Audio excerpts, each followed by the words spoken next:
folks, welcome back to Untitled Chapter. This is Chris once again.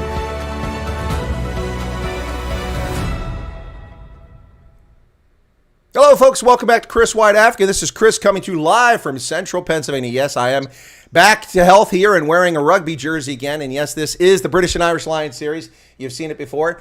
Welcome back, everybody. Special feature guest today, none other than Neil de Beer, former member of the South African Defence Force, not the SANDF, but the SADF back in the day during the National Party's regime, and then later an operative for Mkhonto we Sizwe, or MK as many of us know it as, a longtime businessman, an owner of at least 8 or 9 businesses that most of us in the public are aware of, and now a person who's left the African National Congress in late last year after 32 years and a bit of disappointment with where the ANC was headed, and we could spend hours talking about that, so that's not the focus of today. Neil will only be with us for about 15 or 20 minutes, so we're going to focus on some important questions. Also with us, the vice president of this movement that Neil has started called the United Independent Movement, or UIM, and that is Fatima Abdool. She's right down there. So she'll be in the conversation, but joining us once Neil has to depart. He's en route to another location, part of a round-robin whirlwind tour that's going on in South Africa. Neil, good evening to you. It's great to see you. Great to see the passion of our emblem still there, and I hope you're rooting for the right one. If not, we'll have to send you some beef jerky or biltong. But to you and your listeners, a great opportunity, and thank you very much. Well, it's a pleasure. And Fatima, let me say very quickly to you, hello to you before we don't want to forget you because we're going to be speaking to Neil for a while. Good evening. Good evening, everyone. I watched last night and I actually love the vibe and all the interaction of the viewers. I'm looking forward to chatting, but giving over to you guys now. Do you talk about night owls or when I spoke to Mark Oppenheimer? Oh, night owls. Wow, that's just shooting the breeze. You know, that's chewing the fat. So if you enjoyed that, then excellent. Well, let me go ahead and get started here, Neil, very quickly. Last year, famously, you left the African National Congress, an organization you've been affiliated with for about 32 years. Famously left and expressed a great deal of disappointment about where the party was headed. And now you've started this thing called the UIM. What motivated you to start UIM rather than just join some other organization, civic or political party? Because I actually left December 2017. Oh, okay. I actually, and here's the whole thing. When people say to me I left, I actually wasn't part of anything of the ANC. I was a member. Mm-hmm.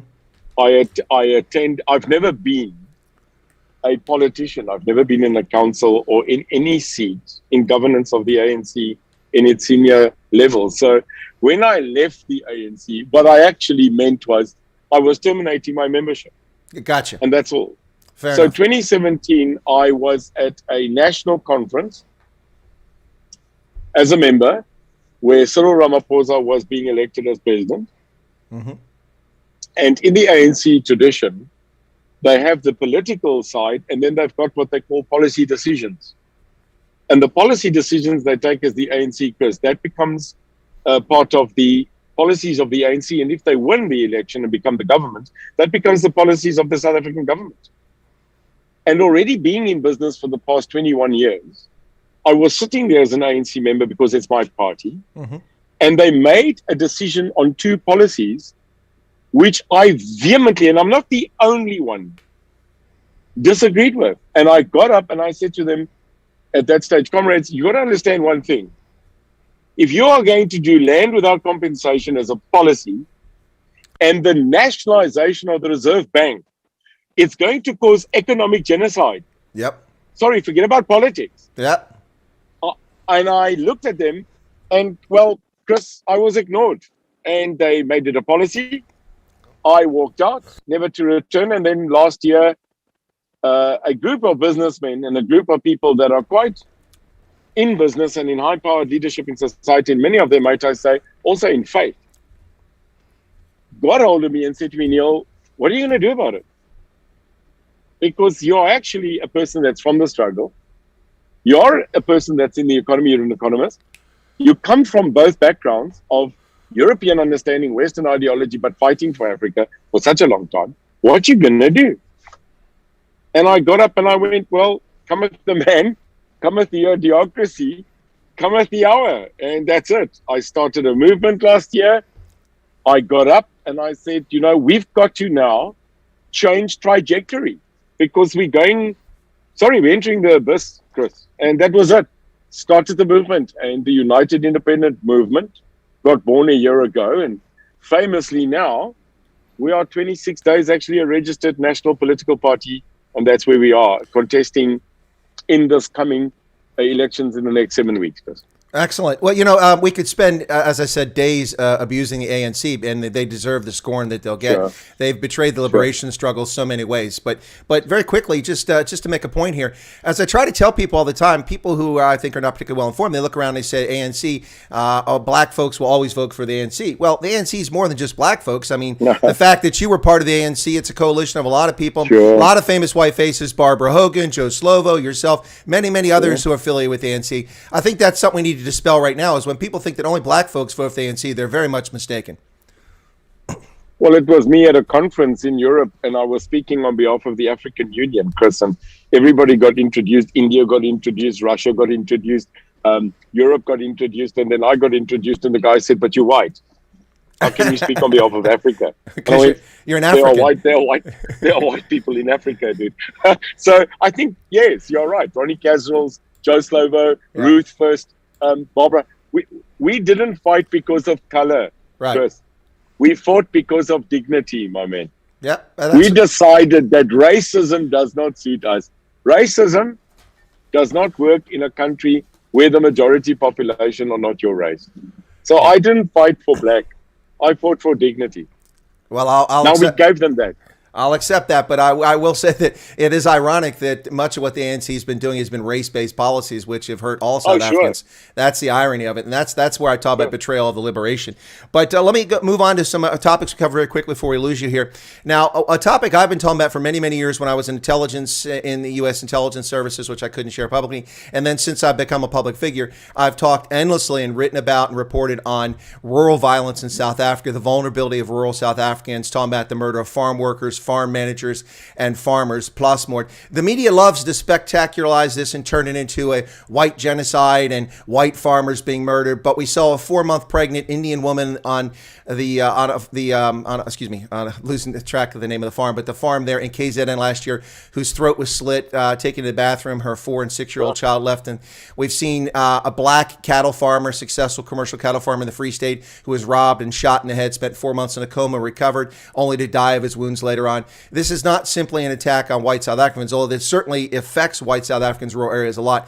And I think that's how this argument's got distorted. But I think both of us are very concerned and passionate about the safety and security of rural South Africans. Is that a topic still near and dear to your heart? All lives matter. All right. Well, there you go. All lives matter. Well, yes, Not well said.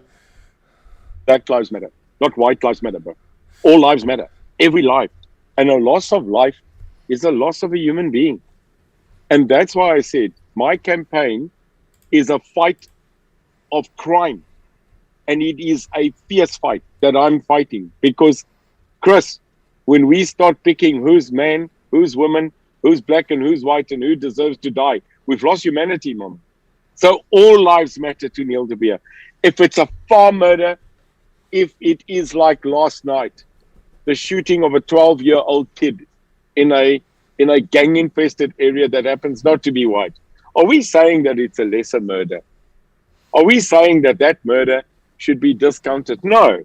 So we've got to get to this thing, and I've declared it. I've told our Minister of Police, which I must tell you, needs to go. And if I become president, he would be list number 1. So Mr. Beki Stuki Tafukitsele, I have told him directly, this country, and I'll say it, is currently facing domestic war, Chris. Yep. And I'll clarify that.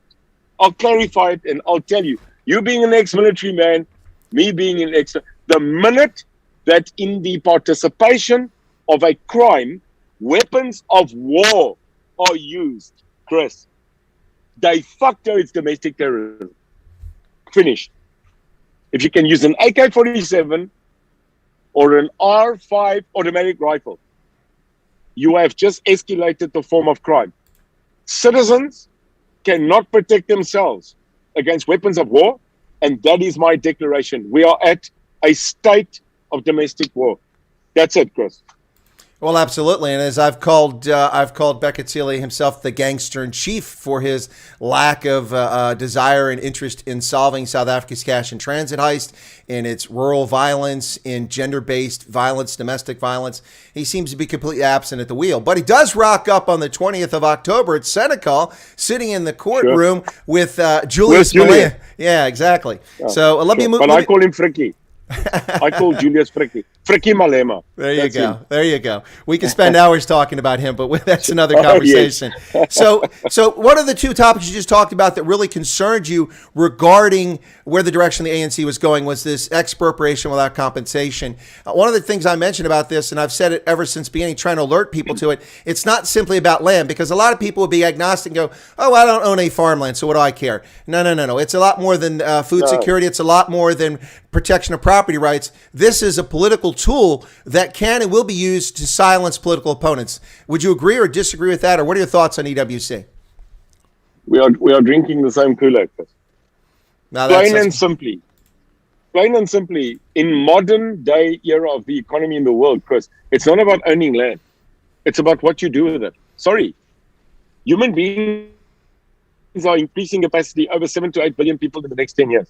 Food security, optimal space, and the usage to make sure that we've got a level playing field is more important than just going and dishing out land and saying to people, well, now you've got land.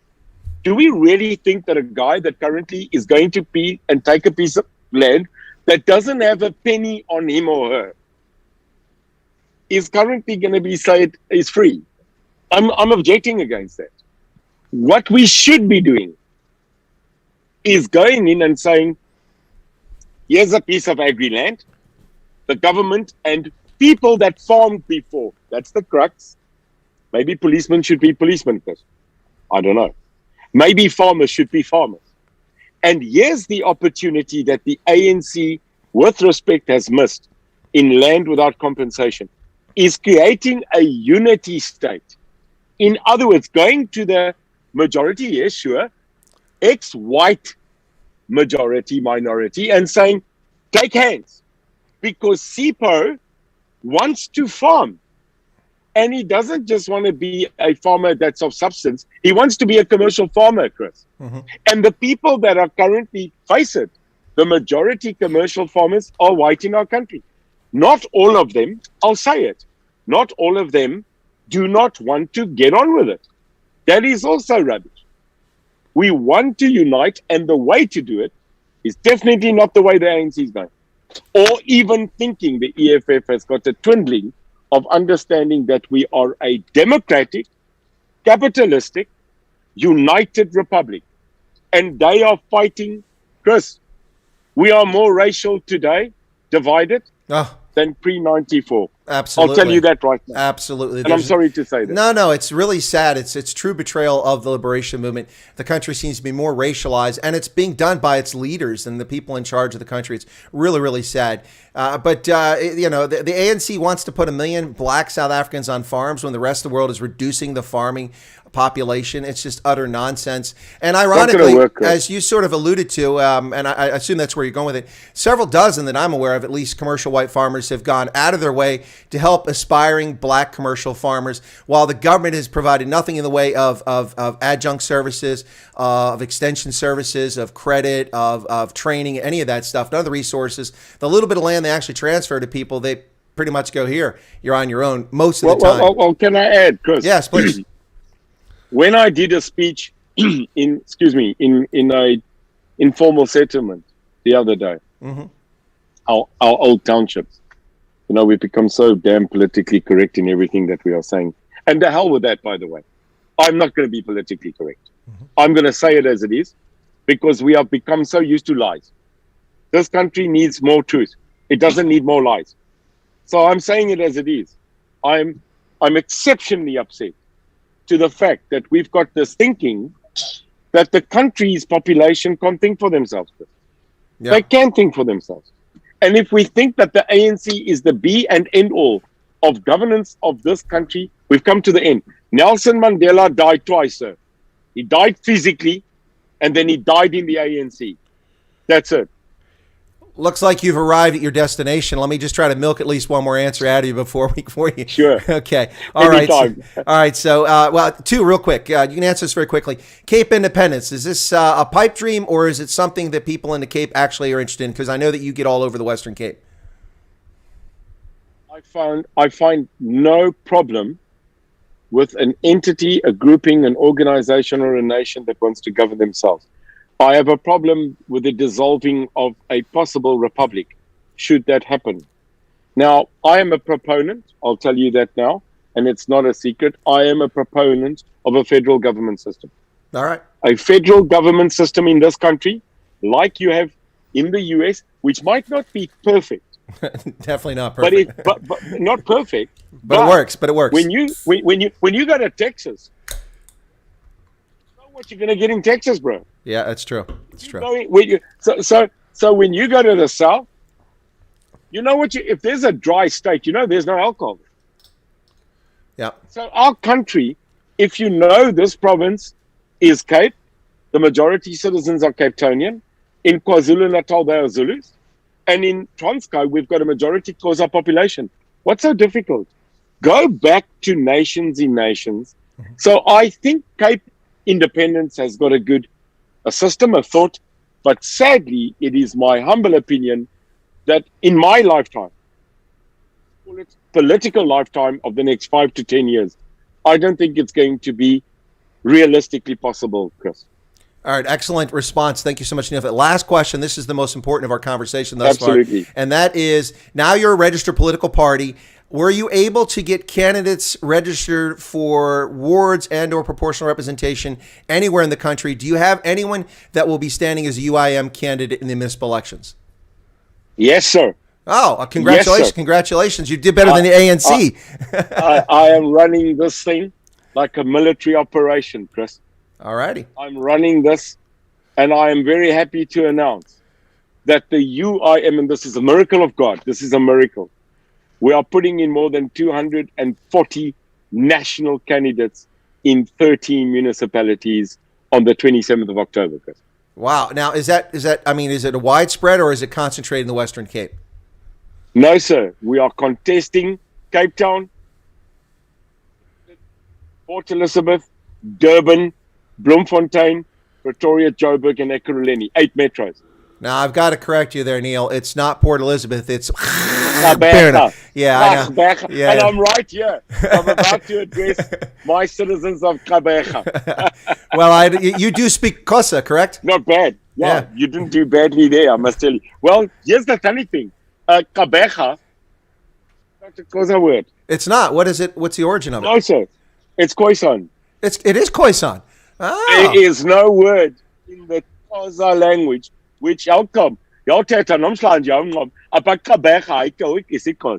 Okay. Well, I had no idea. That's interesting for me to hear that. Yeah. Fantastic. Listen, Neil, you've obviously arrived at your destination. We had a long, going on about a year of trying to sync up and link. You are welcome back on the program to talk more in depth. Let's get something set up sometime soon. You've got a lot of work to do before the 27, 28, 29, 30 October, 31 October, 1 November, whatever day the election is going to be. Exactly. Whenever. All right. Well, thank you so much. I'd love to come back, and I'd love to come back, and maybe one day I'll be blessed to shake your hand. But I'm going to leave you in the mighty great hands of my very, very great Vice President. Fatima Abdool, and God bless, Chris. Thank you. All right, Neil. Good luck tonight. Thank you very much. There you go, folks. Thank you. Thank you very much. That's Neil de Beer in Port Elizabeth. All right. So, Fatima, how are you this evening? I am fantastic. Thank you, Chris, and yourself. I'm fine. Thanks for your patience hanging on there. I really appreciate it. Ronaldo Close is here. He said, oh, Ronaldo's being a smarty. Okay, so I'll just leave that at that. So, but I'm well. Thank you very much. It's a pleasure to have you on. You and I have kind of been in touch tangentially for a long time and not really chatted much, but you keep me informed on a lot of things going on in South Africa. Those topics we're not going to talk about tonight, but tonight we're going to talk about the UIM. So how did you get involved with the UIM? What's that all about? I mean, what drew you to it? It happened so organically. First, I hope nobody's asking are we Illuminati? Just before I came on, someone actually sent me a voice note to ask, are you and Neil part of the Illuminati? I'm like, what? The Illuminati. That's an interesting one. I hadn't heard that before. I feel myself are blood-washed children of God. We believe in Jesus Christ, and we believe in the birth of Christ and the return, etc., etc. So we are not Illuminati. Let me just put that out of the way. Well, that in itself is interesting. We should start right with that. I mean, your name is straight from the Arabic world, from Islam, Fatima Abdool, and you're a Christian. But I mean, I think that, and you can respond to this, but I suspect that really reflects the nature of the mixing of folks in the Cape and how communities grew about. What I didn't get to ask Neil was whether he speaks Kapsa or not. But anyway, so I mean, is that a situation? He does. Okay. So I don't. I can understand Afrikaans, but Kapsa, I get a bit lost. But so yourself, you're from the Western Cape. Is that a fair guess? Nope. You're from KZN? I was born in the Northern Cape in a place called Tahong, which is right next to Vryburg. Okay. At the age of 7, my mom and I moved to Pretoria, where I am living now. And this is where I've always been. I did live in Johannesburg for a few years because I was on a South African soapie called Binnenlanders for a while. So I'm back. Wait. You were on Binnenlanders. Yeah, I'm an actress. I'm actually an actress. I didn't know that. I mean, when I first saw your photos, it looked familiar, but you had very different hair. And so I was like, she looks vaguely familiar. I didn't realize you were on Binnenlanders. Whoa, okay, now we're going to have to get you back on just talk about performing arts. But anyway, go ahead. I'm sorry. I'm an actress, and I was on Binnenlanders for about 5 years, from 2005 till 2009-ish, I think. Neil is also an actor, so by the way, Neil is an actor. He acted in a few things. There's a lot of similarities between Neil and myself. Mm-hmm. We decided that I'm his colored woman other part, and he's my white male other part. We are twins. Okay, that's interesting. By the way, there's a lot of folks who are fans and supporters who've rocked up on the program tonight. Someone called True Patriot said, "Hey, my VP," and a few other people here calling out to you and saying hello.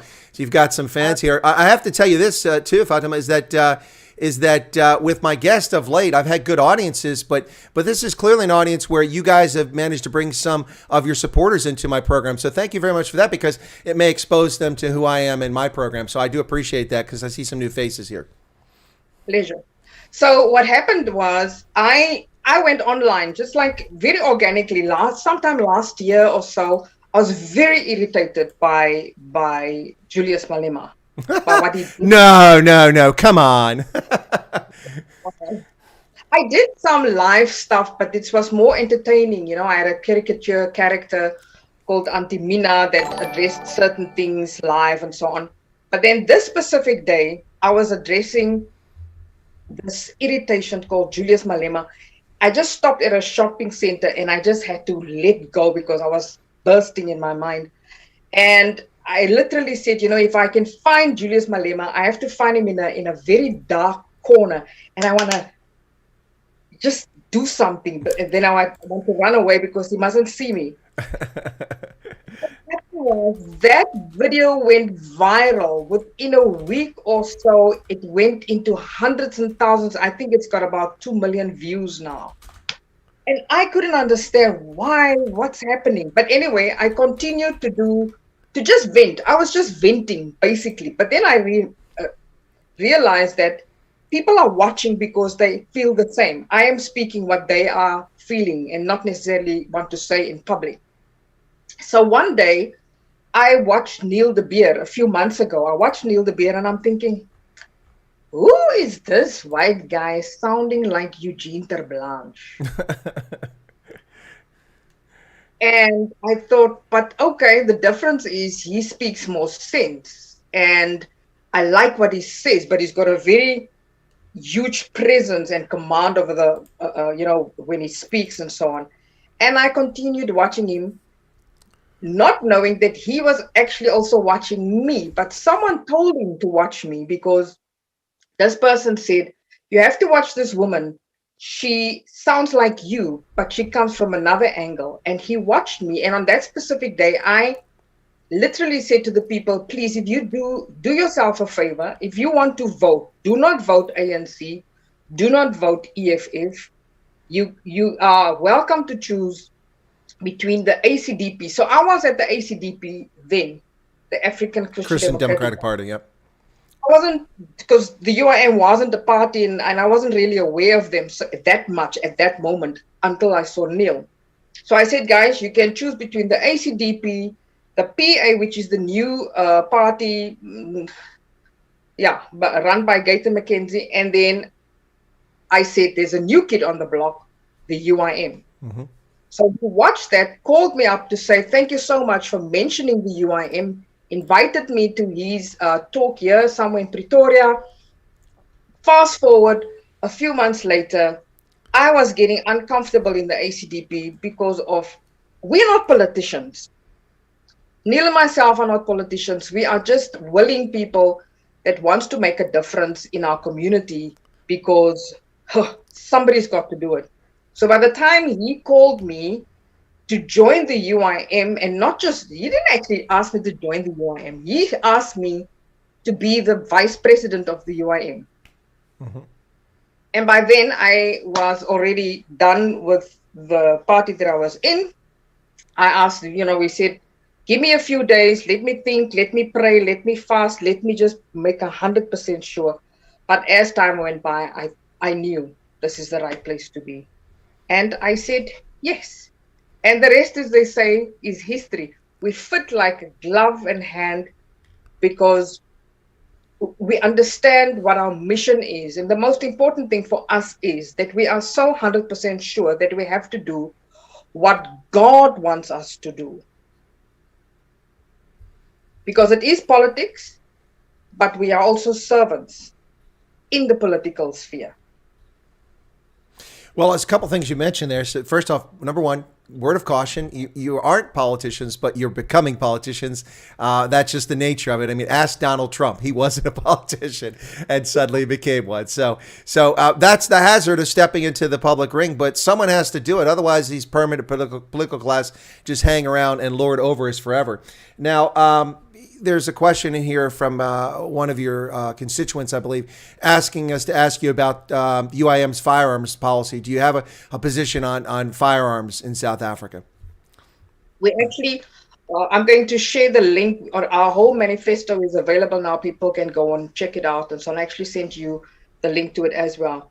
We are firm believers in people keeping their firearms for them to defend themselves from any harm, because we are living in a country where crime is the order of the day, and we believe that our people should be able to defend themselves. So we are absolutely against what is happening right now with Becky Grootbeck-Cele. Well, there's some pretty good footage of watching Neil go into communities where he's speaking Xhosa. Do you guys have a natural constituency? Is there any particular group of South Africans that seem to have gravitated towards UIM, or are you getting support from across the board? We are actually getting support from across the board. The more I'm getting to know all the committees and executives and so on, we're a nice mixed cluster of the four groupings, black, white, Indian, and colored. Obviously, in Cape Town, there will be more colored and white. But there's a lot of black support as well.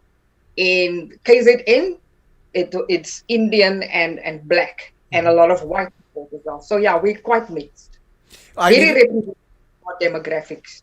Now, I need to do a little housekeeping very quick. A couple super chats. Patrick Vukerfenik gave a thumbs up, joined the conversation. And then we just got another super chat that came in from Roy Hayes, who's here in the U.S., says, what? Why? Because we're the Griswolds. That's why, Chevy Chase. He's just having a little bit of fun answering questions to somebody in the chat. Thank you for the super chat there, Roy. But back to the topic at hand here. Now, I read recently that, at least the way in an interview that Neil described himself, basically what I inferred from it is that he's a born-again Christian recently, which seems to match with what you're talking about, this belief in faith and family. But I presume, and please correct me if I'm wrong, but this interest in faith is something that's not reserved just for Christians, but also for Jews and Muslims. Those are traditional beliefs as well. Yeah, definitely. I don't think I finished my story, but I'm sorry. I'm sorry. Please do. I am born from a Muslim father and a Christian mother. They met in the Northern Cape, but they actually separated before I was even born because of their faith. His family didn't want him to be with this Christian woman, and so they separated, and I was born from a single mother who brought me up as a Catholic. But I went on my own journey and wanted more. I wanted more than church and more than religion. I wanted God. And my relationship, my personal relationship with God started in my room, where I actually asked him, does he even exist? Because I'm so done with church and stuff like that. And I had an experience with God himself, presenting himself with just the warmness. And it sounds very silly when I say it for some people, but I experienced the light and I experienced the love of God. And that is why I always say to people, no one led me to God. God himself led me to him.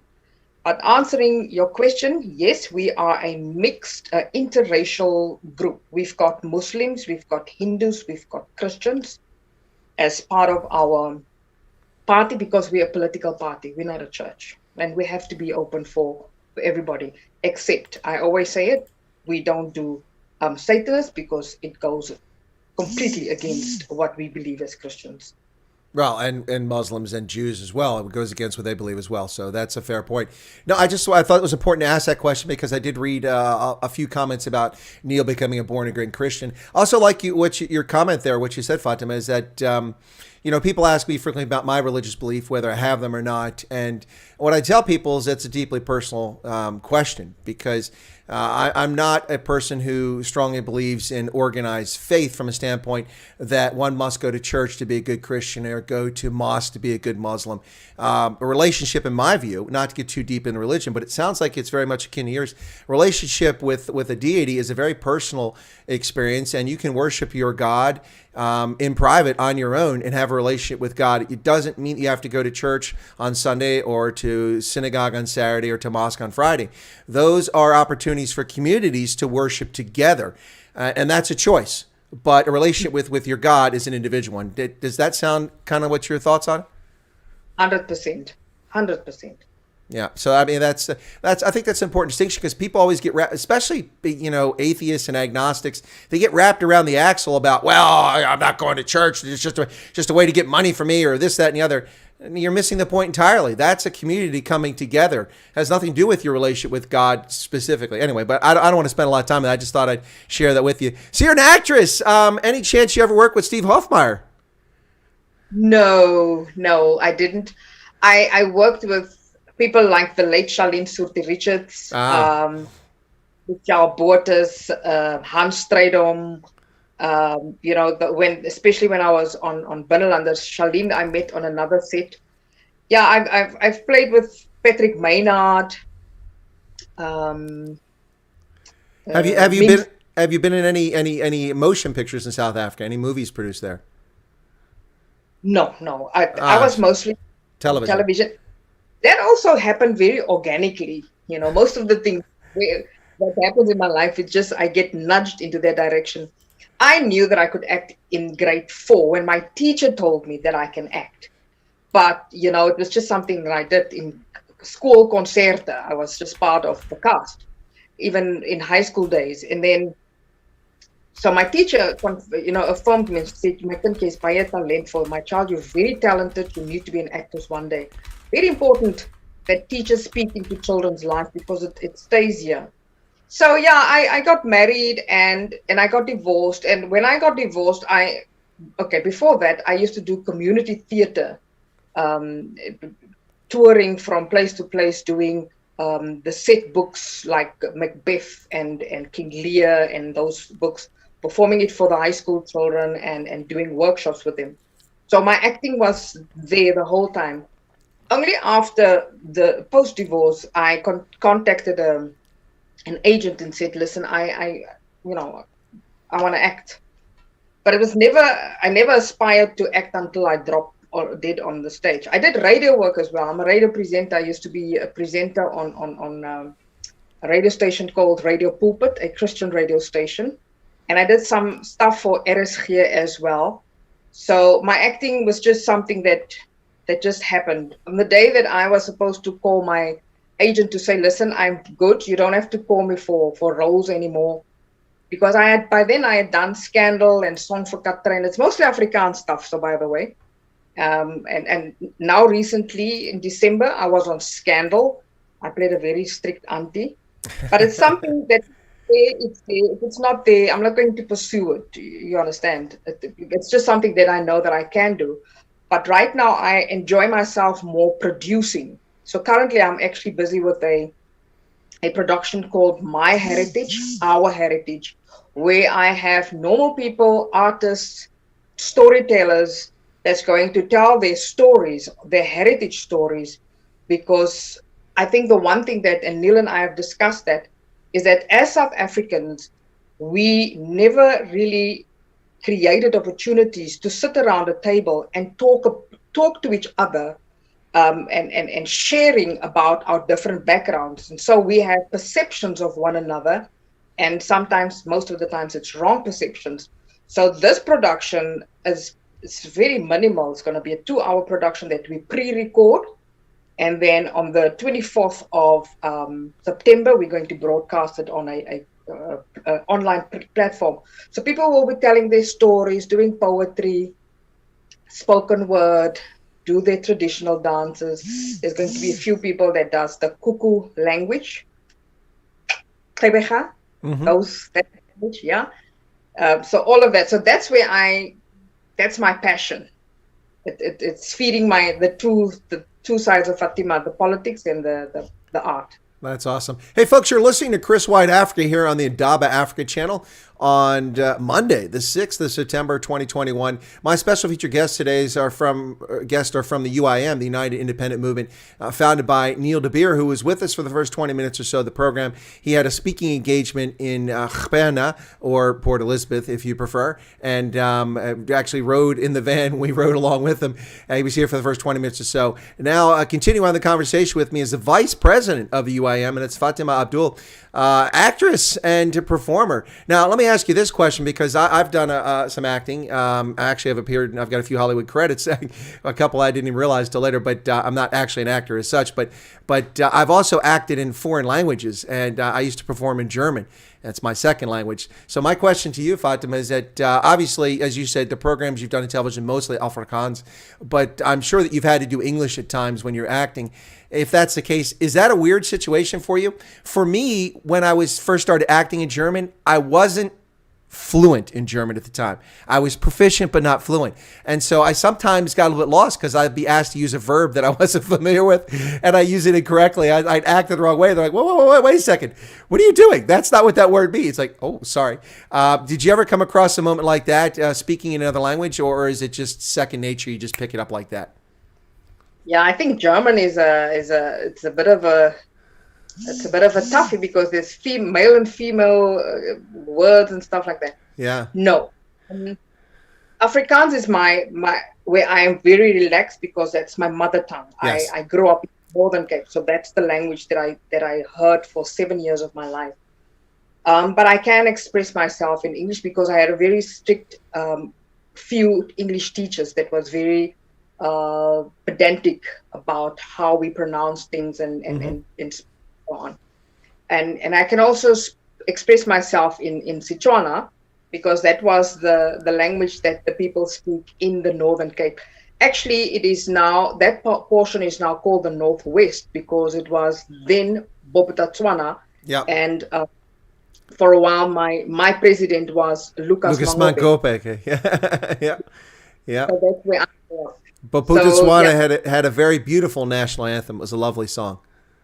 yes, that was, I think that was the best years of my life, living there, just being a child, playing with my Tswana cousins. So I am very mixed. Okay, my dad, whose family I don't know, Hmm. never met him as well, and I never will meet him because he passed on. But my mom's family is Xhosa and Setswana.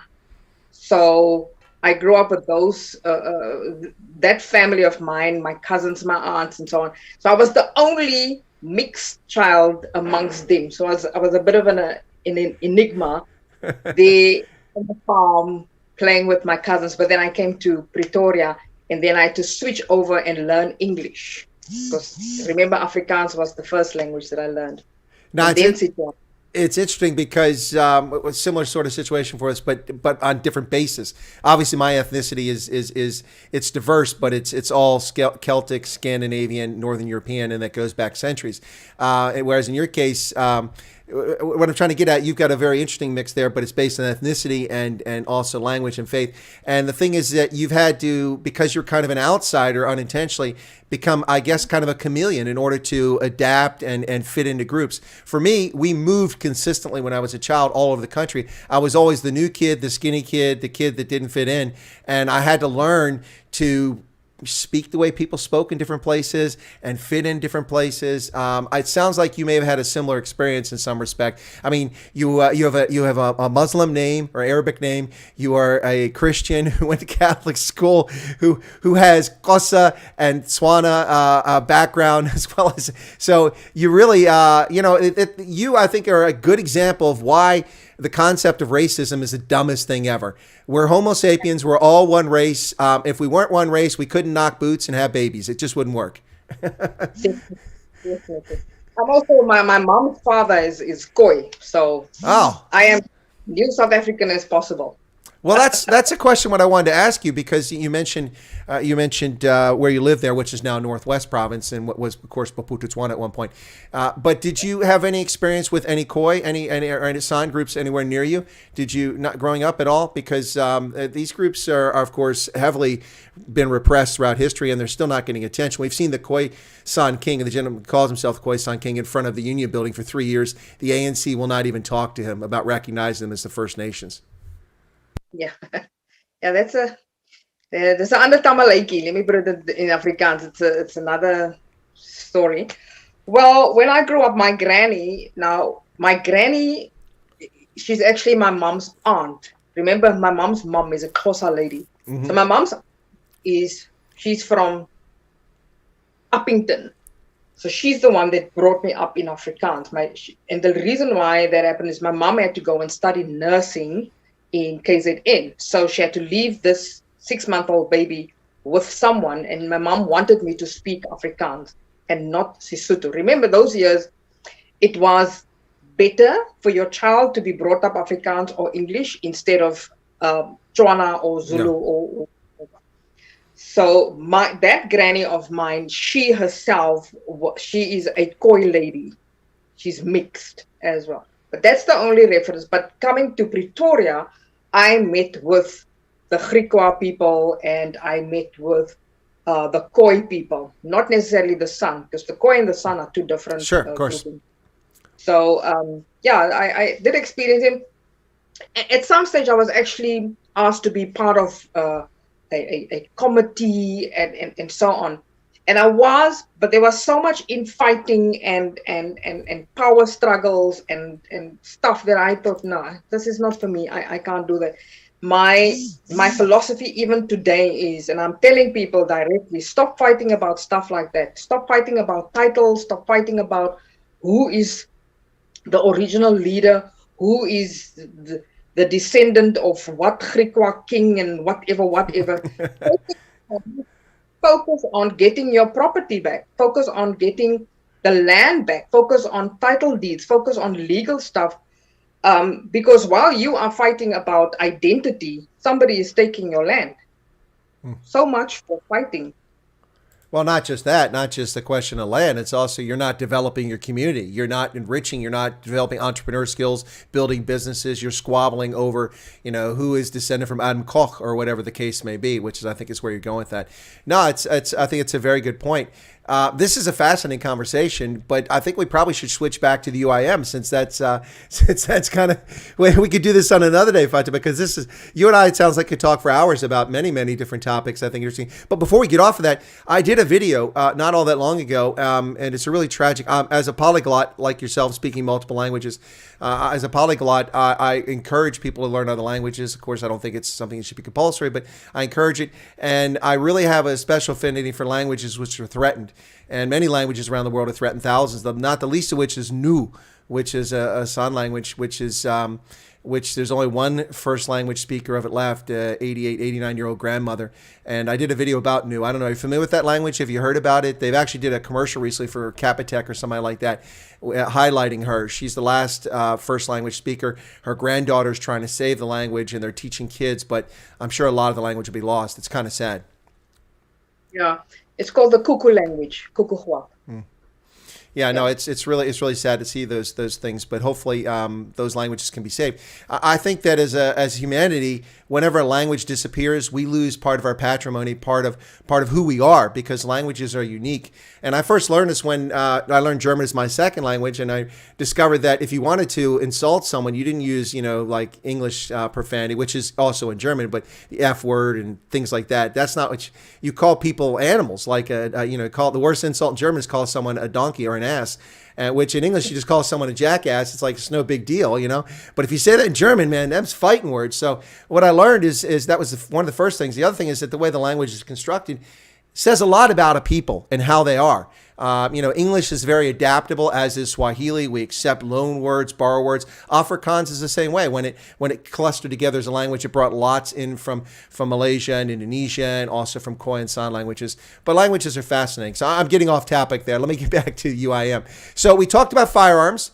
We've talked about why Neil started the organization. Now, I was surprised to hear, but not shocked, that you guys managed to get candidates registered across the country. That's very impressive in such a short period of time. The party's only 26 days as a registered political party, but you managed to have your act together to get into the system and get people registered. Was it a big rush? I mean, you've just become the vice president recently. How long ago was that? I think it's just over a month ago. Yeah. So just about the time that you had to get all this together. Yes. Yes. Just by the way, just to latch on to the languages, Neil speaks German, Italian, Dutch, and I think Russian as well, because he was outside for. Sure. Yeah. That makes sense. The Russian. Yep. Yes. We worked 24/7. I mean, Brett Korea he's our main guy, and he pulled everything together. So our guys worked overtime because we had to because we are new, and because we've got the odds against us. We are this new party, this new kid on the block. So we had to prove ourselves even more. So Brett and everyone else, we were putting structures together for the past few months, our national, provincial, wards, etc. So all of that was already being done. So all that Brett did was register and get people on the list and so on, and we managed. But it was a tedious task because the IEC didn't really come to the party. No, in fact, they tried to stop the party. Yeah. Just an example, in Johannesburg, one of our guys tried to register himself because he found out that he was one of the candidates that we wanted to register, but he was not even on the IEC list to register as a voter. So he struggled, went from office to office, 9 o'clock until 4 o'clock the afternoon. There was no office was open. Brett struggled to make payments at the Limpopo, or I don't know which province, Northwest. They didn't want to give him a slip because he couldn't pay and he couldn't get a slip. But anyway, there was a lot of admin work that was against us, so much stress, but we got it right. Through God's grace, we got it right. And now the portal is open again. Guess what we are doing? Registering more candidates. We are holding more candidates like nobody's business. And I have to say that the reason why we could actually make payment was because of our people, members. People donated and sponsored because we believe this is something that we must do according to, our faith.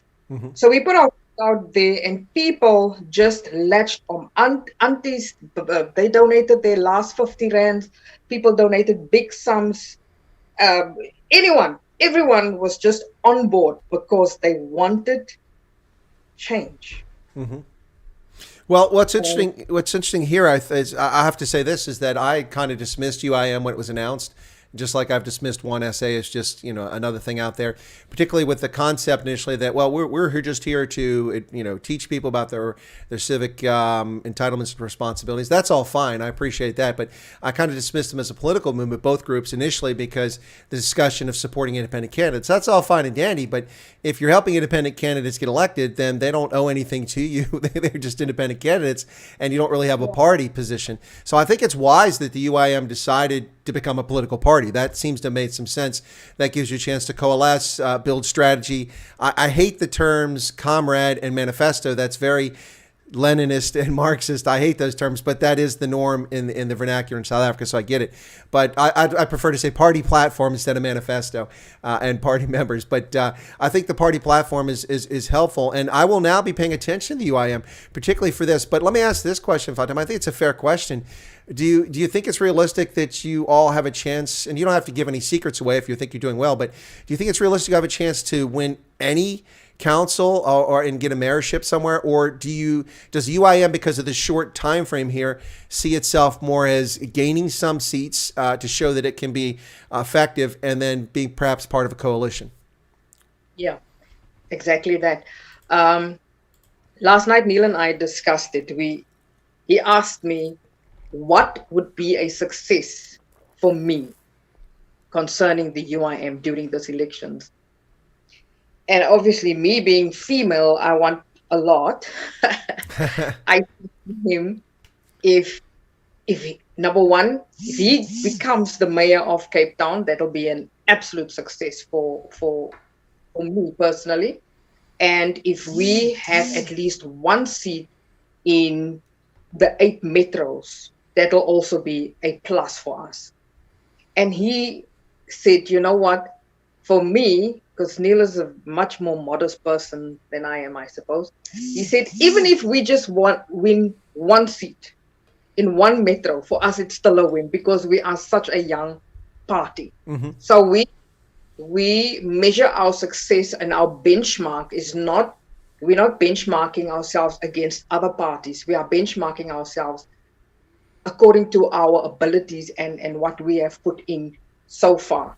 And also, because we are faith people, we're just putting it out there and trusting that our hard work, very hard work, will be matched by God's favor.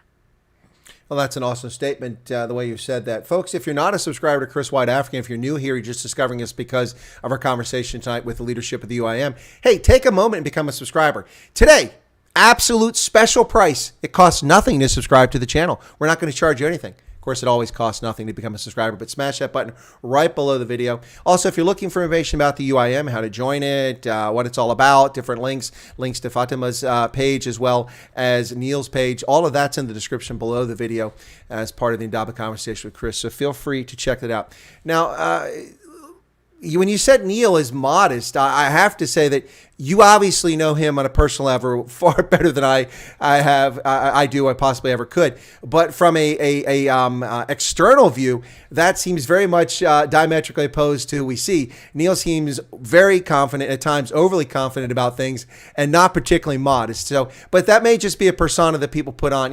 As a leader, I had to be out there in charge, and while that's my nature, it's also my nature to be quiet when it's the time to be quiet. So maybe you're sharing a personal revelation. Now, the one thing about Neil, and it's not fair to raise these issues, so I'm just going to mention this in passing, and maybe another time he and I can talk about it. But we all have histories, and our histories make us who we are. And there are, because of Neil's history, he has a number of skeptics. Now, it seems like that doesn't seem to be holding him back at the moment. But I mean, there are a number of people who will say, and we don't have to get into this, but I'm just going to mention this because I know some of my audience are curious about it. But he was serving in the South African military, and some would say he betrayed his government and his nation. Others would defend that, saying that, well, it was an unjust system, and that's why he did it, and that's acceptable. Then he became a member of the ANC, and people would say, well, he betrayed the ANC and left the ANC. Others would defend that and say, yeah, but what ANC? This is not the party that this guy joined, the Liberation Movement. It's something completely different that's not serving South Africa. And then others would say, well, Neil has done quite well under ANC rule. He's become fabulously wealthy. All of those, I think, are legitimate topics we can talk about, but it does raise some skepticism about Neil personally. But it seems as if those issues are not something that's holding him back. And he mentioned that he's happy to talk about those things, but we haven't had a chance to do that. That might be on another conversation. So has there been any challenge thus far that you guys can see with people going, well, we can't trust Neil. He's just a turncoat, or Neil's the best thing ever. Has his history played a role in enhancing people's interest in him or detracting thus far? First of all, Neil, the reason why I say Neil is such a modest person, a very humble person, I see the Neil de Beer who cries when he hears people's stories. I see the Neil de Beer who gets very passionately upset when he sees people living on the street without housing, and he just wants to help. And he has helped quite a few people, getting them off the streets and so on. So here's what I want to say. While people are being skeptic, while people are spreading negative stuff about Neil de Beer, while people are bad-mouthing him, Neil is walking his journey. Neil is doing, and he's being consistent in being himself. And the reason why he is not going to, he's human. That maakt bietjie seer. It does hurt a little bit, and then he has to ponder about it, and then he has to continue, because what he's doing now is not for himself. I always say to him, why are you doing this? You can sit in your house and have a wonderful time and just mind your own business and just enjoy your life. We are in our 50s. Why do you want to do this? And it's the same reason why I want to do it. It's to make a difference in the generation that is coming, and the young people that are living here. We can't live with ourselves seeing all the wrongs that is happening. Now backtrack to him. I read the book. It's a pity it's here at the back. The book that was written by Brad. And I wish people can read that book, which is the journey of Neil de Beer and this guy. It's about something about the spies of Nelson Mandela. Mm-hmm. Neil saw the atrocities against humanity. First, he was working for the National Party as a young person. All the young guys, especially the young white guys, were literally forced or mandated to go to the army and do service, and then they were roped into work for their government. Mm-hmm. But then he thought, but this is wrong. We are doing wrong. We are being unfair towards black people. What we are doing is inhumane. And then he switched over to the ANC, serving, wanting to make a change, working for Nelson Mandela. And 2017, as he said, he saw that, whoa, this is not this is not the party that I gave my life to. There's a lot of unfairness happening there. And then he left. So what is consistent here? Neil de Beer remains a freedom fighter for humanity. Oh, that's well put. That's well put. So none of the two parties that he served, not as a political leader or politician, whatever, they didn't come to the party. So what is he doing? He's starting his own party because he still wants to serve and still be a freedom fighter for humanity. So while there's people talking all sorts of nonsense about him, it's fine. He has to keep focus on his mandate. and that is for the liberation and the emancipation and all the Asians of the South Africans. 27 years later, Yeah. nothing is, none of the promises that all the politicians have been making for the past 27 years hasn't come to fruition. So somebody's got to do something, and he stood up. I always say to him, God asked, who will I send and who will go? There you go. Neil de Beer said, I will go. Well, let me raise this topic and see where the UIM sits on this. I suspect I know, but let's get it straight from the vice president. Gender-based violence is horrific in South Africa. And when I say horrific, that's understating the case. The abuse of women and girls, the gang rapes, the murders, it's just off the charts. The murder of a 9-month pregnant Tswana-speaking woman, Sifatso Pule, who was murdered by her lovers, hired killers last year. We see the I'm drawing a blank right now on the name of the young lady who went to UCT, or was it? I think it was UCT, and the gentleman said, "Come back at the end of the day to collect your parcel," and he bludgeoned her to death after raping her. She was quite a beautiful young lady. I think she was Kosa, if I'm not mistaken. And then, of course, the horrific circumstances of the night of revelry and gang raping and bludgeoning to death of Hannah Cornelius a few years ago in the Western Cape. This violence knows no gender, no ethnicity. It is directed against women. We see white men doing the same thing to white women, black men to black women, to colored women. It does not matter. There seems to be a total disregard in certain parts of society, which spreads across all ethnic groups, about the role of women in society. I find it heartbreaking and disturbing, and I've seen it worse in South Africa than most of the rest of the world. It's really disheartening. Now, the reason I mention all that, and that builds up a lot, is that the ANC is all against gender-based violence. Every time that something else is going on, they want to distract from their failures elsewhere. Suddenly, GBV is a topic. At least 3 times last year, when people were angry about the lockdown in South Africa, Cyril Ramaphosa suddenly cared about gender-based violence and was going to do something about it. But the ANC has done nothing about gender-based violence. You have to change culture. Is this a topic of interest to the UIM? And if so, do you have ideas or ways we can change the culture in South Africa to have more respect for our daughters and our sisters and our aunts and mothers? Yes, it's definitely a topic of the UIM, and we are vehemently against the manner in which it is handled, because it's not just when we get to the violence, there's already a whole lot of things that has transpired in the perpetrator. As you said, it's a socioeconomic problem, it's a psychological problem, it's a lot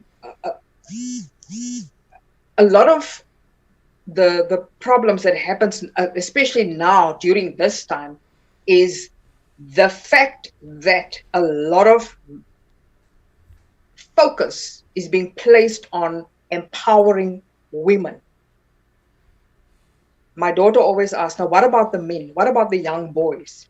So it's as if there's a disconnect in empowering, teaching, and uplifting the men and the boys in our community. Because if a boy knows to respect and to love and to nurture, etc., his little sister, his mother, and stuff like that, then it won't be easy for him to hurt another woman's another woman's child. Mm-hmm. So there's different ways that we can address that. The social workers, the social working industry is also like null and void. People telling me that they go to social workers and social workers telling them they don't know what to do. When a woman gets to a police station, she gets asked, okay, what were you wearing? Why were you wearing that? Yeah. So there's a whole, it's as if we have to scrap everything that we are busy with right now and start from a fresh and a new approach into getting back to respect and those values that all religions have, and also the real sense of Ubuntu, and not just saying that, yeah, but if you're a woman, then you must know how you must handle yourself. No, the males needs to be addressed. Males need to address males, and females need to address males, because I think there's a gap where the males are not being taught how to handle themselves. And also drug addiction, all those things. Those are the things that needs to be addressed. But it all stems from the fact that the nucleus family, there's a disruption over there. There's a shortage of a lot of values and things that needs to be done in the family itself. But then saying that again, the family, the normal family, does not exist anymore. It's mostly single parents or grandparents looking after their grandchildren, or children looking after children. So the perpetrators are out there looking for victims.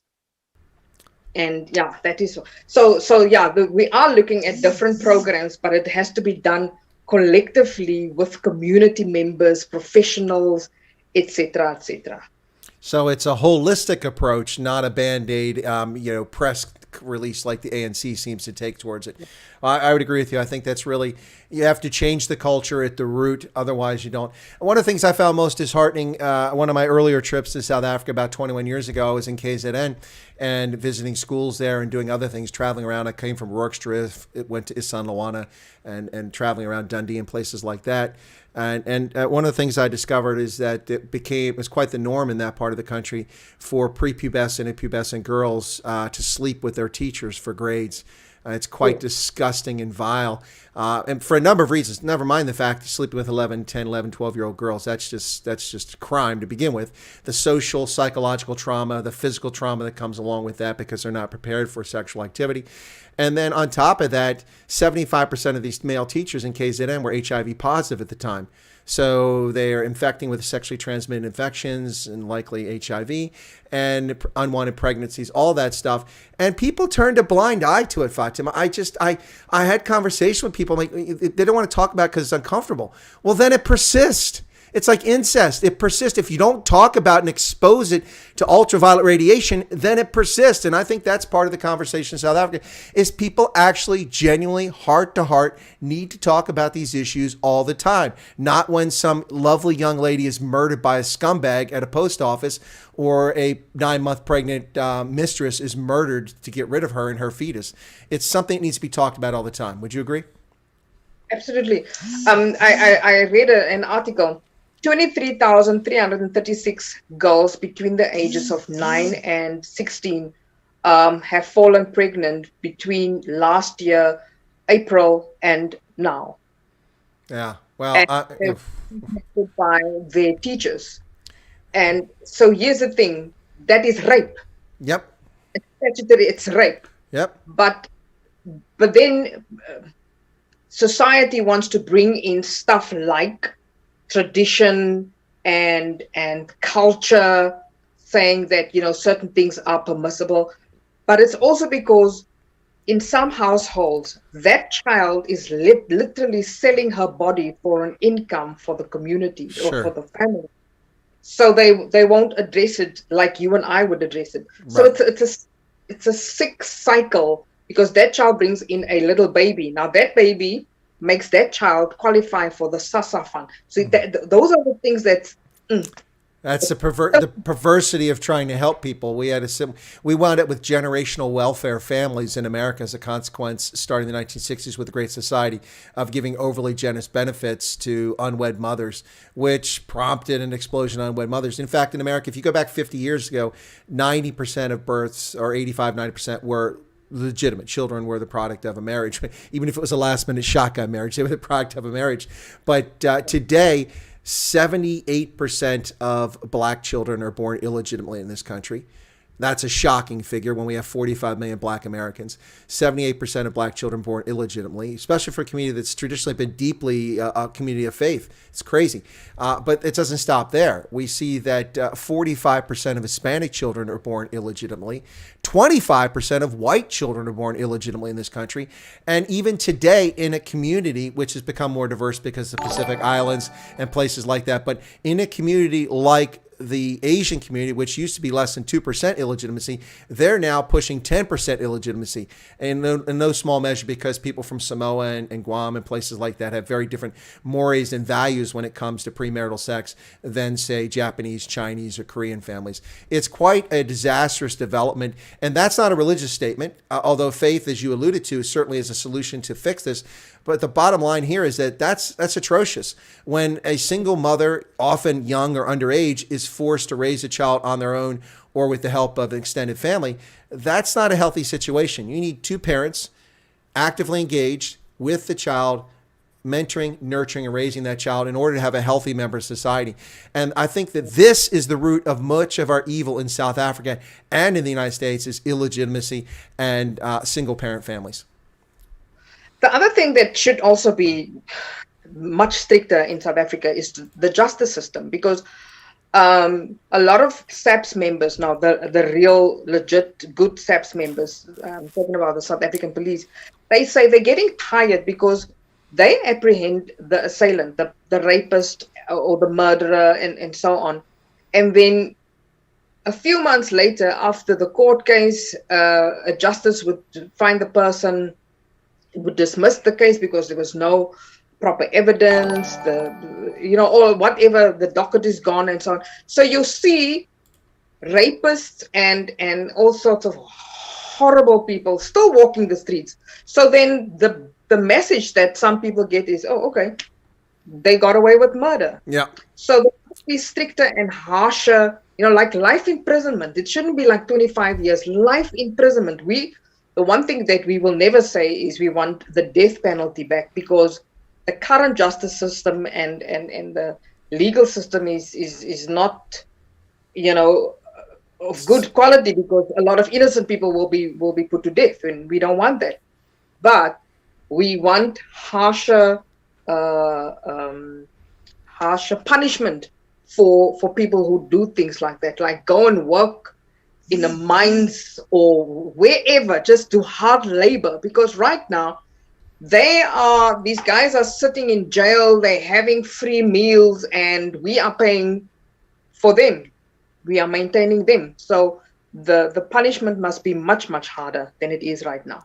But I think you alluded to something earlier. The bottom line in South Africa is the morale of the police is weakened, morale of society is weakened, because very few people are ever charged.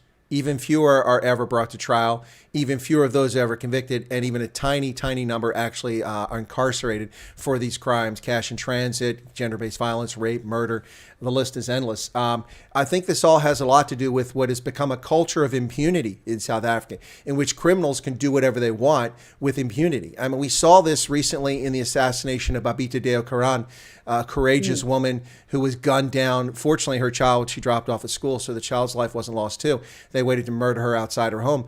But I mean, this state witness in this PPE scandal, and she's been assassinated. And this is a very chilling signal to anybody who wants to do the right thing in South Africa, if these people can act with impunity. Now, in this case, the police made a breakthrough. People have been arrested. Apparently, a senior ANC figure is involved. That's the last we heard from the Hawks.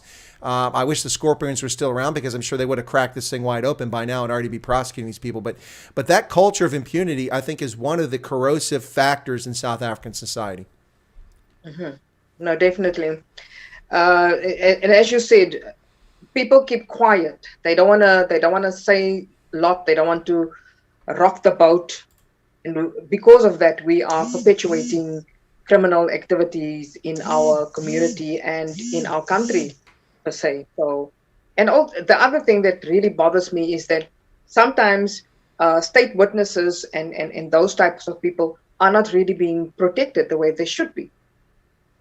Absolutely. No, and that's, I think that's, and this is a perfect example of how that didn't happen. Someone not being protected when they should have been protected. It's an abysmal failure of the state. Of course, we've seen how effective the state is in KwaZulu-Natal and Gauteng in July, either it ignoring information that's brought in by criminal intelligence or claiming it didn't happen and then no response. I mean, local communities, people of wealth flying their private planes to bring ammunition into the police who are out of ammunition, an army sent into KwaZulu-Natal without rations, without fuel, without any government resources to acquire those things. A total disaster. The ANC has been the greatest. I mean, listen, I think at some point, if people are objective 10 or 15 years from now, they're like, so my God, the National Party may have had racist policies, but look at it, just how horrific the ANC was. I mean, education levels have dropped precipitously. Life expectancy rose, but now it's declining again. So many problems here. They've racialized society in a fashion, Neil even admitted this, that's even worse than it was during apartheid. It's quite frightening. But there have been several people ask this question, so let me address this one to you real quick there. And this one's, what about state-owned enterprises? Now, in the interest of full disclosure, I have a complete aversion to any government-owned business. I think it's inappropriate, but that's a personal view. Does the UIM have a position on state-owned enterprises like Eskom and South African Airways and all these other Transnet, all these different organizations? Do you have a position whether they should be privatized or the state should continue to operate them? Is that something that the party has taken a position on?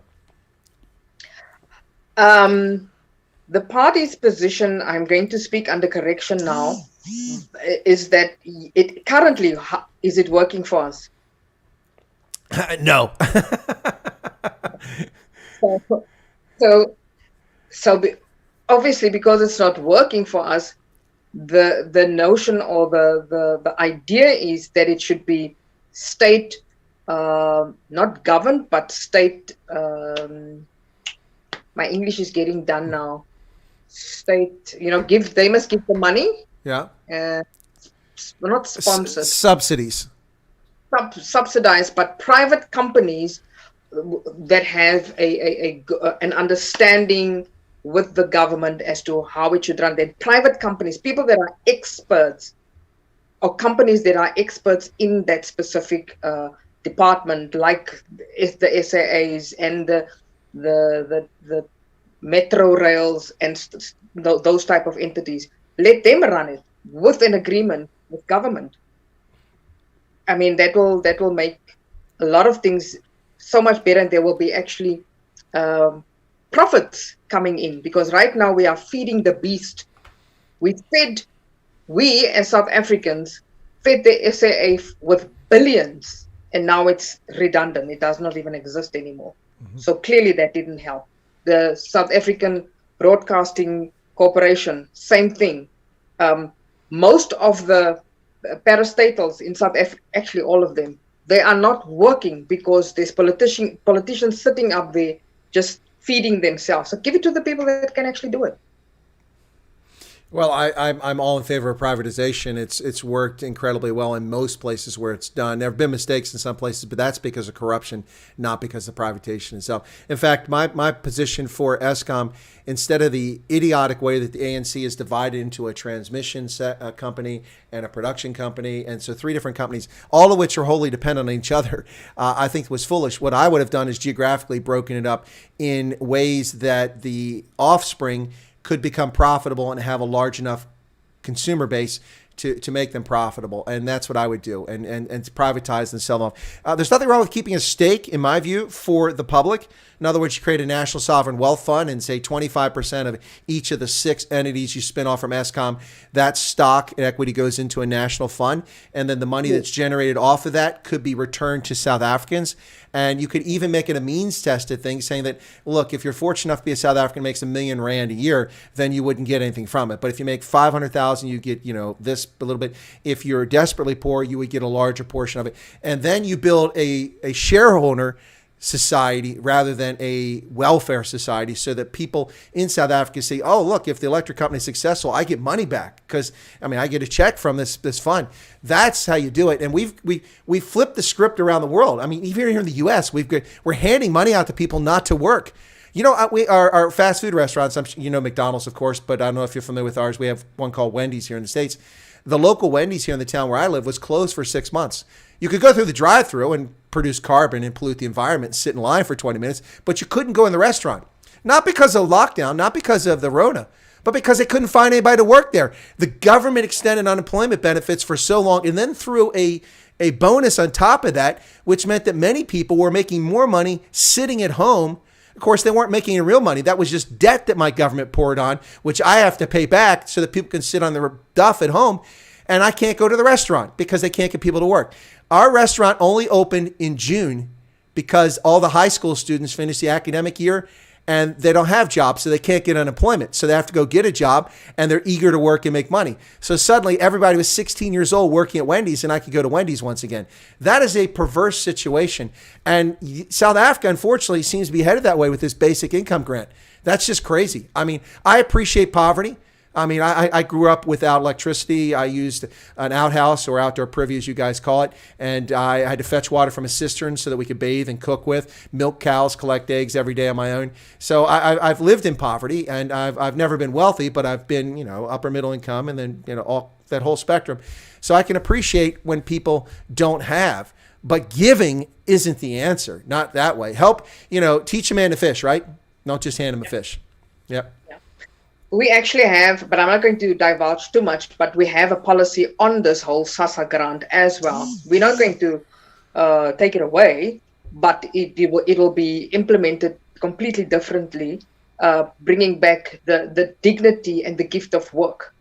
Yes, there you go. The dignity of work and gift of work. I agree 100%.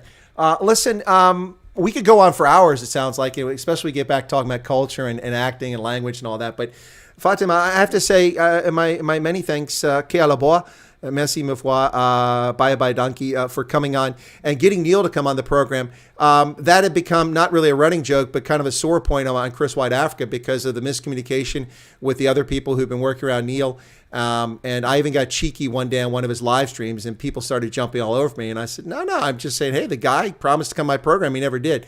So we finally had Neil on tonight, and clearly it wasn't convenient for him. He was en route to his speaking destination in Pena or Port Elizabeth. So I appreciate that. I'd like to get him back on. He agreed to come back on for a longer conversation, maybe when he's sitting at home or in the studio, something like that. You're also welcome back anytime. And honestly, I don't want to say expect, but I would hope to have you guys on a couple more times before the municipal elections so we can talk more about them and what your party's doing and what kind of success you have. I mean, I'd also like to hear about his this whirlwind tour he's going on that he's on right now. So you're welcome back on the channel anytime. It's been a distinct pleasure. But before I let you go, I'd like to give you an opportunity to share anything you like. If you like to talk about the UIM or I don't know, about the Northern Cape or about whatever you like, just some final thoughts. We really appreciate you being on the program. Okay, thank you very much, Chris. You should have just contacted me and asked me. I mean, we did this in how many? Well, okay. To be fair, I didn't know until just recently that you had anything to do with the UIM. Actually, I was kind of aware that you were with the African Christian Democratic Party, but I mean, I have never talked to, and they're a very small party these days. I've never talked to them. I've had the Freedom Front Plus on, I've had the UDM on, and I've had some members of the DA on, although I can't get John Steenhuisen. His lackeys won't let him come on my program, so they're not interested in talking to me. But I will not have the EFF on. I'll have people from the ANC if they're willing to come on, but the things I say about the ANC, because I'm honest, I don't think they're willing to come on. But anyway, so yeah, I didn't realize you're with the UIM, but you're right. I should have just reached out to you. Look how quickly this happened. Folks, this happened since yesterday, by the way. That's how quickly Fatima made this happen. So what I'd like to leave with everyone is that we will never change. Neil and myself, we are each other's accountability partners, and we said to each other, we must see to it that we never change. We stay as grounded and as humble as we are, as hardworking and committed as we are. And I can actually vouch for the rest of the team. And we are a lot of people. We're just plain and simple people from the communities. And all we want to do is get out there and make a difference within our communities, because for many years we trusted someone else to do it and they didn't. So now it's up to us. Everyone in South Africa, it is up to you to change the destiny of your children's futures, because we are old already. Well, 52 is not so old, but I mean, we've lived our lives. I want to be, one day my daughter and my grandchildren must be able to say, Oma, het iets gedoen rondom Suid-Afrika. Granny did something about the change in South Africa. And it lies in everyone to do that. It's not just us. Together we will. And there is the party slogan, Together We Will. I didn't get a chance to bring that up. You just brought up it. Well timed, Fatima. I have to say that was great. Wonderful wrap up there. It's, I think, something maybe people want to pay a little closer attention to, and that's the UIM. We'll certainly give you an opportunity to give people a chance to become more familiar with the party as we progress towards the municipal elections. I don't know if it's just a lot of Binnenlanders fans that are in the audience, but lots of love and lots of great compliments about the things you've had to say as we've gone through this. People really seem to have enjoyed the conversation. I think one or two people popped in and says, "Where's Neil? Where's Neil?" Well, you're late. You missed Neil. It was labeled as Neil and Fatima, and then most of the conversation has been with you. It has been a pleasure. I'm going to have to go back and look up some old Binnenlanders episodes now and just to watch them and see. Now, in interest of full disclosure, I was a big fan of Sieben de Laan. I used to watch that all the time. And also, I enjoyed Igoli. For me, it was fascinating to switch between languages like that all the time. It really helped me improve my Afrikaans. But a couple super chats here. Patrick Vukafernen gave a chomp, yup. Yeah, thanks. He really enjoyed it. And then I just got another one came in from Lea Vinyansa von Rensburg. She's a lovely lady. Says, "Thank you, Chris. Awesome interview, as per usual. Do love Fatima's outlook in life." Well, I'd have to agree. I love your outlook in life, too. And True Patriot, who obviously is a fan and supporter of the party, says UIM win. Well, there you go. But I'm looking forward to it to see what happens now. I'm very excited. I was very concerned, Fatima, that South Africa's democracy was on the verge of just disregard for the rule of law. Had the Constitutional Court not done what it was supposed to do, and that's say the Constitution says you have to have the election, I was very concerned if this thing had been delayed. But it looks like we're going forward with it, and the UIM has successfully got candidates registered around the country. That's very exciting, and you're continuing doing it now that the window's opening back up. So congratulations on that. And we look forward to having you back on the program. Thank you very much. Ke alabo. Thank you. Thank you. All right. You. I'll let her put her in the waiting room there, and then I'll go ahead and wrap up the program here, folks. Anyway, folks, that's Neil de Beer and Fatima Abdool from the UIM, the United Independent Movement, a new political party, just 26 days or so old. Actually, successfully, unlike the ANC, managed to get their ward councilor candidates registered for this upcoming election. So that in itself is pretty impressive and better than the ANC, to say the least. So, well, congratulations to the UIM. For those who were hoping that we would spend a lot of time talking to Neil, that wasn't in the cards today. Rather than back out of the interview, although he was short on time, he agreed to do it. And as you can see, he was in a combi riding to an event in Port Elizabeth, and he was on with us even as it got dark. So thanks a lot for tuning in, folks. Thanks for the super chats. Those who were able to super chats, very kind of you. Also, thank you for the likes. I think we hit about 127 likes. I had 160 or so watching the program, which is awesome. Strength to strength. We had Mark Oppenheimer yesterday, and today we've improved that and gone even higher. So who do we get tomorrow? Juju? Odds of Juju coming on this program are slim and none. And Slim just left the building. Anyway, folks, Carmel Barbier says, "Together we will." Sounds like another UIM supporter. Make sure you become a subscriber to the channel there, Carmel. And Catherine, unfortunately, it's difficult to unhear what De Beer said about whites recently. I did not hear that, Catherine. I looked for it. Please send me a note privately so that we can discuss that, if you don't mind. And Patrick says she was a great interview. I agree. She stands on her own. Didn't know that she was an actress, and I do honestly. It's like she looks vaguely familiar, and that must have been where it was from. I wasn't a big Binnenlanders watcher. I saw it occasionally, a few episodes of it, but look up Pet Zoo Film Crew YouTube channel. Great upload of Neil speaking some sense. So the Pet Zoo Film Crew is a supporter. I didn't know that. We haven't seen the Pet Zoo Film Crew in some time now. I used to be a regular viewer on this channel. Okay. Anyway, so now I did see something, Catherine, where he said he hate right-wing whites. I think that if that's what you're talking about. Anyway, so thank you all for the super chats and thank you for the likes. 136 people currently watching. If we can't push 131 likes up to 150, come on. Come on. This was a pretty good conversation, whether you agree or disagree. We'll see what happens with the UIM. This was interesting to have them on. And I do hope that you found it a fascinating conversation, the Indaba conversation with Chris today, talking to UIM leaders Neil de Beer and Fatima Abdool. Interesting group of folks there. Thank you, Chris, for inviting UIM. My cousin has been raving about them. I was a bit skeptical to Neil's background, but Fatima's quite convincing. Elaine, Yes. Now, I didn't delve into, I just mentioned briefly the detracting things about Neil, and I think that's fair game for a future conversation. But I don't sandbag my guest, and I told them ahead of time I wouldn't sandbag them. I think I treated my guests fairly, well, especially Fatima. It was a bit of a love fest. We had a good conversation, but I think I treated Neil very fairly here. Anyway, so yeah, if you've forgotten to hit the like button, we are 14 away from getting to that magical 150. So if you guys can make it happen, I'd really appreciate that. Anyway, so there you can see, even on short notice, we get interesting guests here on Chris Wyatt Africa. So we'll see who we can get on coming up here shortly.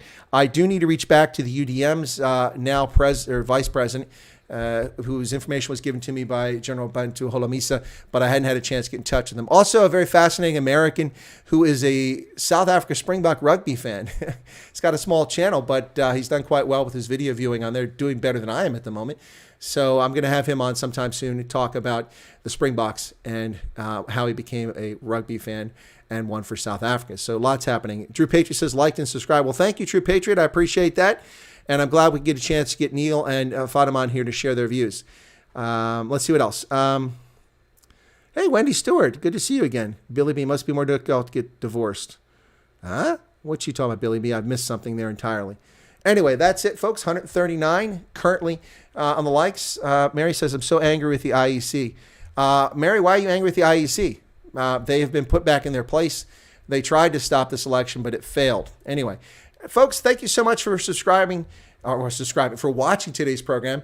And for those of you who became subscribers, I really appreciate it. Spread the word. Let people know about this channel because we get shadow banned by the PooTube, and it's unjust. There's nothing controversial, nothing violating any community standards, anything wrong on this channel. It's simply a discussion and discourse about events of the day and the future that affect South Africa, Southern Africa, Africa, and the countries that influence Africa, like the United States, the European Union, which is not a country, but a community, and China. So there you have it, folks. Thank you very much and appreciate it. Everybody have a lovely day. I may do a Night Owls here in a couple of hours, and if so, we'll see you guys back on Night Owls. So thanks a lot. Really do appreciate the support for the channel. And Henny Pretorius has just subscribed. Bye a donkey, Henny. I'm assuming you speak Afrikaans based on the given name there and the surname. But thank you very much. Bye a donkey. Anyway. Pretty soon we'll have Giselle back on the program along with some other musical artists. Some Afrikaans performers will be on the program as well coming up very soon. I will not discuss who they are until I get them locked in. But Giselle will be back on the program. We're looking at an album release for her sometime soon. Also, we'll get you an update on the Untitled tour, which is now going to take place in 2022 instead of October, November this year. But we'll get you up to date on that when we get Giselle back on the program. Anyway, and in case you're curious, I'm helping sponsor that tour and making it happen. I brought the folks together, their manager, the group, and if you missed it, I've interviewed the daughter and the two sons from that group. It was a fantastic interview. It's on the channel. Look up Untitled, and you'll be able to find that if you want to check it out. So anyway, folks, you'll find all kinds of stuff right here in Chris Wyatt Africa, and those who are longtime listeners and viewers know that already. For the rest of you, though, you'll discover all kinds of fascinating things here. I already have about 500 or 600 videos on this channel. It's just 4 months old. I had 1,300 on the previous channel, and most of those 1,300 were done in about a 9-month period. So anyway, folks, I'll catch you all later. God bless and have a lovely evening, and look for you on Night Owls. Cheers.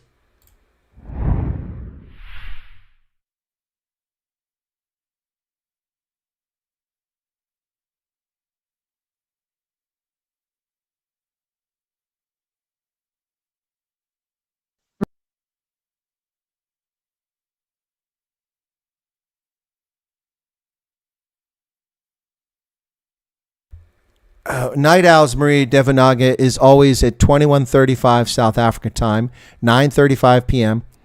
That's 15:35 Eastern Standard Time. There'll be a banner going up shortly if you're subscribed, or if you are a member of the Chris Wyatt Africa announcements group on Telegram, then you'll be able to find it there. Hillary, Neil's already gone. We'll have to save that question for a future stream about the New World Order.